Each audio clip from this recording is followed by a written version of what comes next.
raw evening of January 17th, 1950. Boston's North End was a tangle of cobblestone streets gleaming with a thin coat of ice. A fierce wind cut in from the harbor, a constant reminder of the city's unforgiving winter. Lights glowed from the windows of brick tenements, but the streets themselves were emptying, surrendering to the cold and the encroaching darkness. It was the kind of night that swallows secrets whole. And in a dingy room overlooking Prince Street, a secret nurtured for years in the ambitious mind of a career criminal was about to be unleashed. This was the night Anthony Fats Pino, a man whose criminal resume was far shorter than his aspirations, would make his bid for a place in history.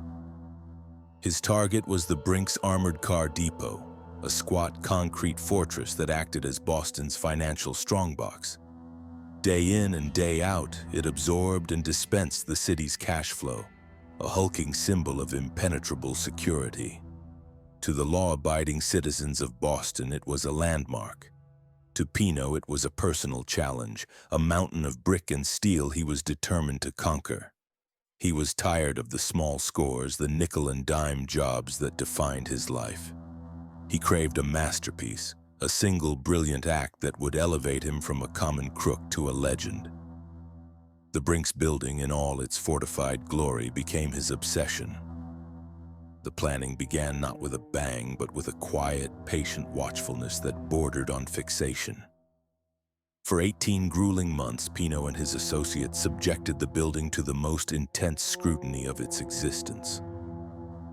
From their rented lookout spot, a cheap, drafty room that always smelled of boiled cabbage and stale cigar smoke, they studied the depot's every move. Pino would sit for hours, binoculars pressed to his eyes, ignoring the chill that seeped through the window pane. He wasn't just looking. He was absorbing the building's soul. He charted the comings and goings of the armored trucks, their arrivals and departures timed to the minute. He learned the guards' routines, noting when they took their coffee breaks, which entrances they used, and how their posture changed at the end of a long shift. He saw the delivery trucks bringing pastries and coffee, observing how casually they were waved through. He saw how the security posture relaxed in the late afternoon, a collective sigh of a fortress winding down its day. The most critical discovery was the window of vulnerability between 5 p.m. and 7:30 p.m. During these hours, the day's massive haul was brought inside for counting.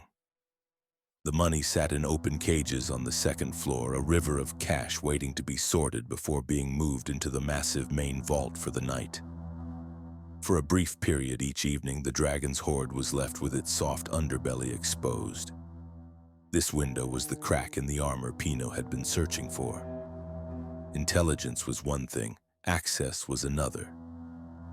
The building was secured by a series of 5 locks on the Prince Street side entrance, each a unique mechanical puzzle. A direct assault with drills and crowbars would be noisy, clumsy, and doomed to fail. Pino's solution was far more elegant and carried with it a heart-stopping degree of risk. He decided he wouldn't break the locks. He would simply open them. Over the course of several weeks, members of his team with a delicate touch for mechanics would slip into the building after hours. Their mission was to steal the locks, but only for a little while. They would carefully, quietly remove a single lock cylinder from its housing. With the crucial piece of hardware concealed, they would rush it to an unsuspecting locksmith in a different part of town and request a duplicate key, offering a plausible story about a lost original.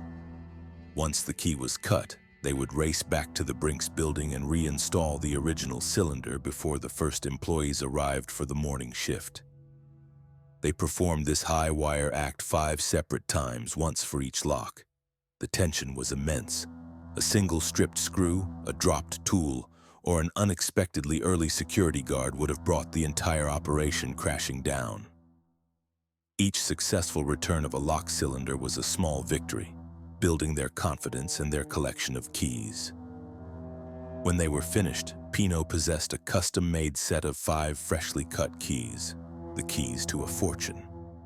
With the route secured, the team turned to perfecting their performance. In a vacant loft, they used chalk to draw a life-size diagram of the Brink's second-floor interior on the wooden floor. This became their stage. Here they choreographed their every move, running drills relentlessly until the entire sequence was ingrained as muscle memory. Pino, a stopwatch clutched in his hand, would bark out times and critiques.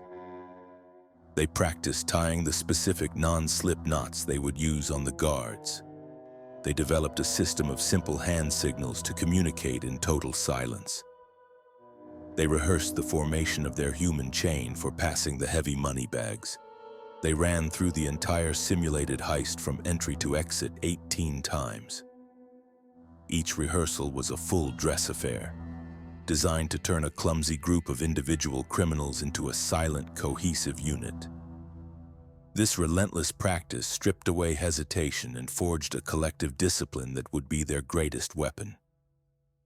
Pino chose his 11-man team with an eye for specific talents and a stomach for risk. This was not a random assortment of thugs, it was a curated group of specialists. Stanley Gus Gusciora was a gifted mechanic and a natural with locks. Vincent Vinny Costa was the expert driver, a man who knew Boston's twisting streets better than the back of his own hand. Adolph Jazz Maffey was another trusted wheelman and planner. And then there was Joseph Specs O'Keefe. O'Keefe was not a subtle man. He was tough, experienced, and had a volatile streak. But he was also fiercely loyal when it suited him. He was the crew's muscle and its enforcer, the man who would ensure that the plan was followed without deviation. The dynamic was a delicate balance of cool-headed professionals and street-tough characters like O'Keefe. Pino's rules were the glue that held them together. No drinking in the days leading up to the job, no careless talk to wives or girlfriends, and absolute, unquestioning devotion to the plan. Any man who broke the code would answer to the others. Their costumes were designed for function and to inspire fear. They wore navy peacoats and chauffeurs' caps, common enough to go unnoticed on a city street, and rubber-soled shoes for stealth. To hide their faces and sow confusion, they chose a bizarre collection of rubber Halloween masks, including one of Captain Marvel and another of the famous comedian Jimmy Durante. The effect was intentionally jarring and surreal, turning them into nameless, inhuman figures. This wasn't just a disguise, it was psychological warfare. As dusk settled into a deep, frozen night on January 17th, the crew made their final preparations. The tension was a physical thing, a charge in the air that made it hard to breathe. 7 men, including Pino and O'Keefe, would go inside. The other 4 would serve as lookouts and drivers, the critical eyes and ears on the outside. At 6:55 p.m., the 7-man team stepped out onto Prince Street. They didn't huddle in the shadows or run from doorway to doorway. They walked with the unhurried confidence of workmen heading for a late shift. Gusciora approached the side entrance, tools and keys ready. The street was quiet, held in the grip of the cold. A lookout gave the all-clear signal. The first key slid into the lock, a soft click. The second, another click. The only sounds were the delicate inner workings of the locks and the distant moan of the winter wind. After a moment that stretched into an eternity, the 5th and final lock gave way. With a soft push, the heavy door swung inward. They had breached the fortress. Inside, the air was cool and smelled of steel, floor polish, and old paper. They could hear the faint, muffled sounds of counting machines and conversation drifting down from the 2nd floor.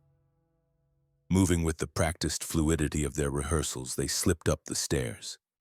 At the top of the landing, they paused in the shadows, pulled the grotesque masks over their faces, and drew their .38 caliber revolvers.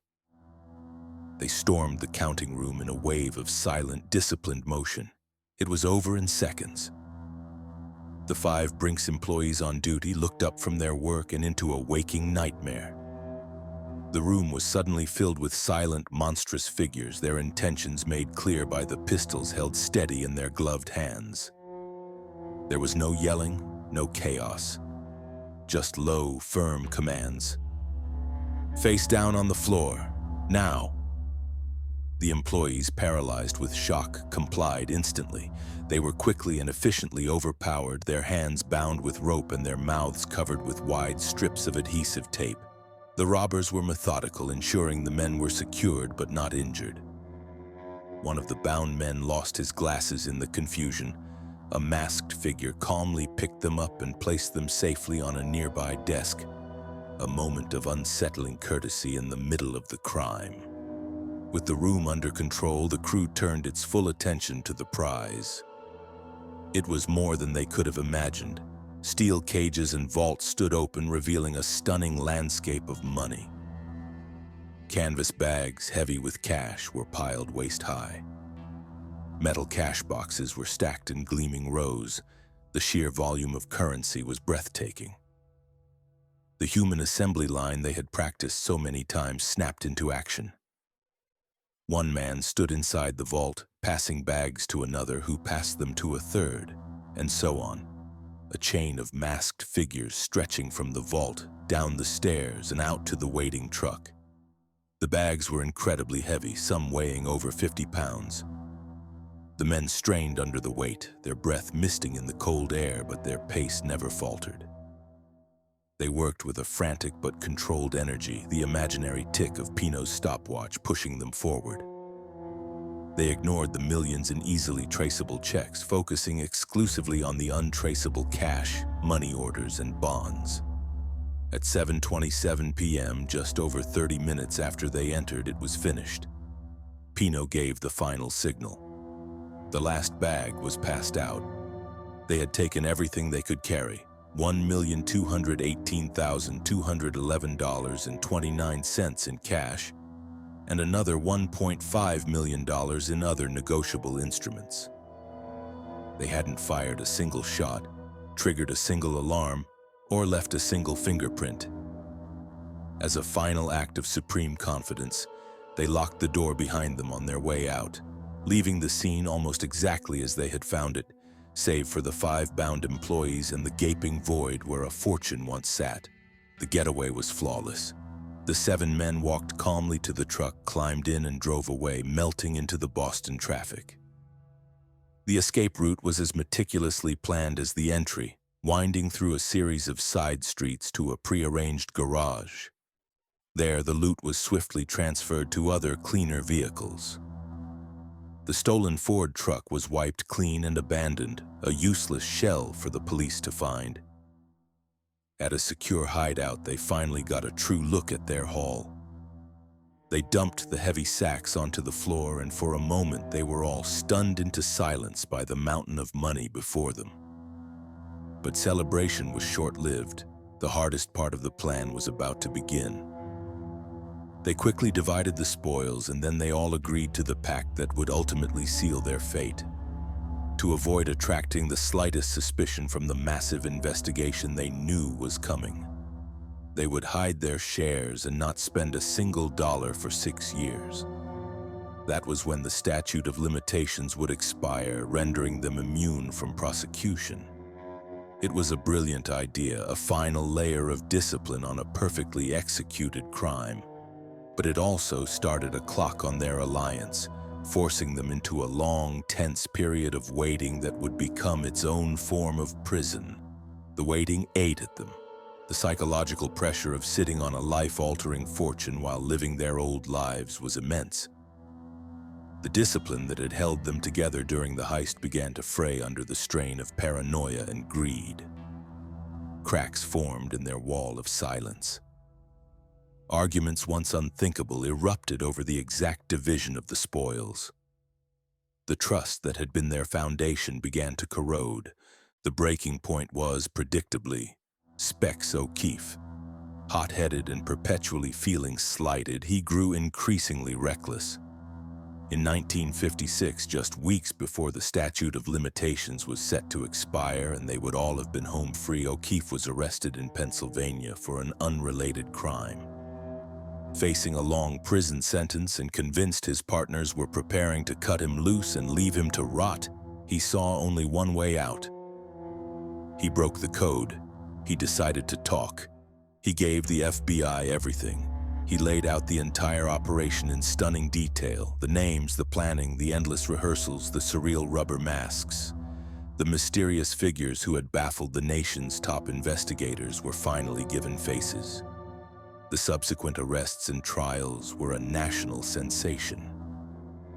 8 of the men behind the perfect crime were convicted and sentenced to life in prison. In the end, only a paltry $58,000 of the nearly $2.8 million fortune was ever recovered. The rest simply disappeared, spent, hidden so well it was never found, or destroyed in panicked attempts to erase its existence. The Great Brink's robbery is legendary not just for the staggering sum of money, but for the sheer artistry of its execution. It was a stunning demonstration of what meticulous planning and flawless teamwork could achieve.